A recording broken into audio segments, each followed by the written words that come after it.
Hey everybody, it's your old pal Chuck, and I'm back with another review. And today we're finishing up our look at the deluxe aerial bots from Age of the Primes Wave 3. This is Fireflight.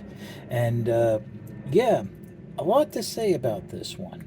As I mentioned when I reviewed Skydive, the last two limbs were basically retools of the pre-existing the two figures that were released in the first wave. Now I think Fireflight, and let me go ahead and bring in Slingshot, who's obviously retooled from. I think these two get it the worst because now for those who may not know, back during Combiner Wars, Slingshot was actually omitted from the aerial bot team initially.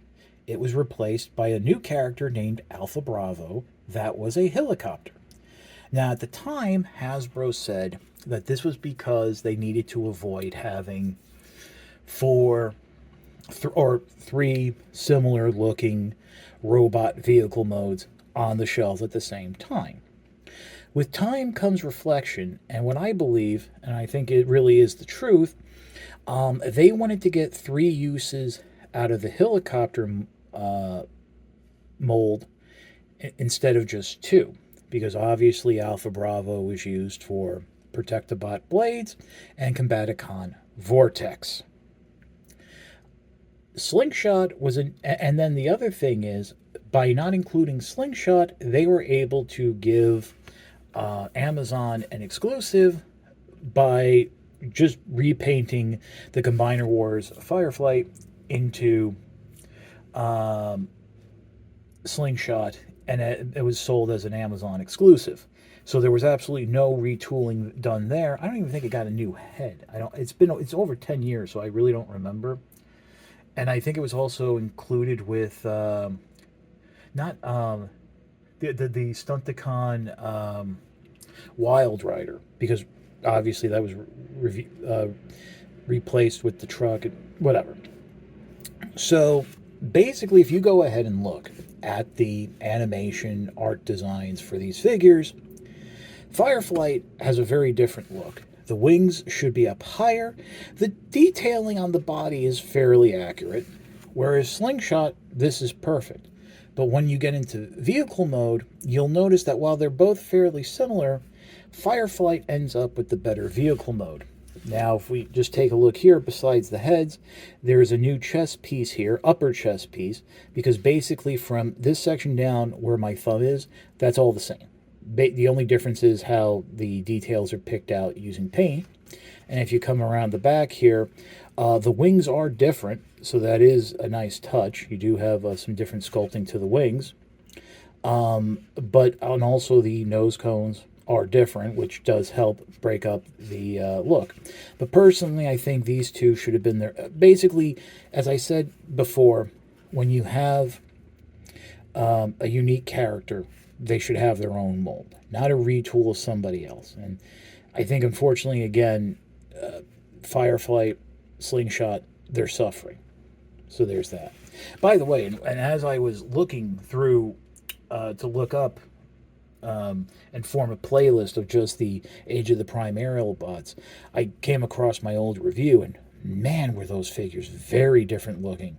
So as I've said, in terms of animation toy accuracy to the originals, these are much better. Now, Fireflight, obviously, same guns, same articulation, nice little look there.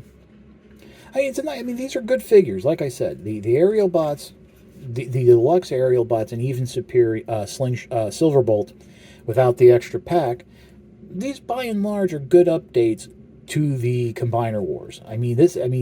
It's like completely different figures, really. Different designs, different design aesthetics, different just tactile feel. I mean, yeah, the legs are as hollow, but they're not as hollow as they were. The joints are tight, but again, that's more to do with QC and stuff like that. But anyway, to get into the transformation, and like Slingshot, Fireflight did come pre-transformed slightly in the packaging, so let me just go over that real quick, make sure the feet are straight. And we have to do this anyway, but the legs were pegged together. Make sure you get those tail sections pegged in. Peg that together. And the feet were folded down and the tail section was folded down.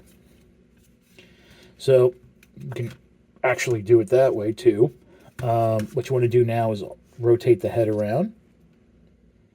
And what we're going to do is rotate the arms at the bicep and then fold it up like this. Do it on both sides. And we're going to collapse the arms up on the armpit joints, and there is a hole in the forearm that will tab into a post on the inner torso there. So just get that done. Squeeze it on in there. That's some good feelings there. And then just unpeg the nose cone from the back, flip the panel down, and it will tab into the back of the shoulders like that. So we're on our way there. Open up these panels on the legs, and honestly, one of the best things that came out of Combiner Wars was this accordion type style transformation. We've seen it multiple times on different figures since then, but it works well here. Just fold up the legs like that. Make sure you get them pushed in all the way. Close that back up the panels, just like that. Fold down the wings. Make sure you get those legs together. Close up all the gaps. Flip up the tail fin, just like so. And there is what I do appreciate, I don't know if I mentioned this in the slingshot. I probably didn't, since I did it as a 3-minute review. There is like a natural stopping point for this, so it does fit in. And then, of course, we can go ahead and make sure the wings are in position. Peg the weapons underneath. As I said in previous reviews, yes, the aerial bots were not known for dual wielding weapons. I think this was done just to have like a matching armament under the wing, which, you know, I kind of actually appreciate. And there's the landing gear right there you can fold out from behind the head, which I kind of appreciate. I really do, because, I mean, as someone who's might be a little anal about those things, and I do notice there's a little bit of a gap here, and that might be because that's actually where I think the figure will split for the arm mode. But here it is. Very nice looking jet. As I mentioned in Skydive's review, outside of... outside of Skydive's review, besides Air Raid and Silverbolt, I don't know the names of these jets. I did find out that Skydive was like a F-15 Tomcat, F-16, or maybe an F-14, because I know Skydive, Air Raid is the F-14, the Sky Striker. So this, I believe, is a Russian jet. I want to say MiG, maybe, but I mean, there's a lot of different names over the years, but kind of cool. You know, and as other people have said, I think when it came to the vehicle modes, Slingshot and Fireflight here did come out the best in terms of having a very clean undercarriage and stuff like that. But again, that has to really do more with the transformation, but also how it's going to form in limb mode. I think with Skydive and Air Raid, you needed a little more mass for the leg frame to plug into, where this, you were able to fit in the ports here and stuff like that to separate a little better. Is this it for now? Is this going to be the last Fireflight we get? Who knows? Really am scared to see what they would do at a masterpiece level, because as I mentioned in Skydive's review, sometimes the wings are there, sometimes they're not. What are they going to do? How are they going to go for that clean animation look? How's it going to combine? You know, just a price point, but stuff I just don't want to think about. Now, can I recommend this figure? Well, like I said with Skydive, you kind of need it to finish Superior. Those of you who bought 2 slingshots, I just don't understand you. Blessed individuals, I guess. But yeah, you do need it to finish Superior. So yeah, you go ahead and pick it up. But you do have a nice looking jet. On my copy, the joints are tight. Everything transforms and pegs together well. And it's just, a nice looking vehicle mode. And I almost forgot to mention that, like Slingshot, they do have a little bit of detailing here for that hinge where the nose cone and the tail fin would flip up on the back when on the original toy when going into robot mode. So there's that. But that's it for the review. If you like this review, like, comment, and subscribe.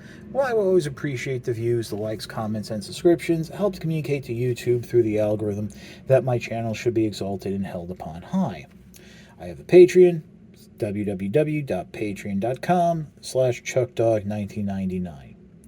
Did you know that for millions of years, innocent Cybertronians have been damaged by a never-ending, senseless civil war?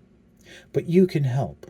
With your donation of $1 a month or $12 a year to my Patreon, you can help Cybertronians like Fireflight find the peace that they are looking for.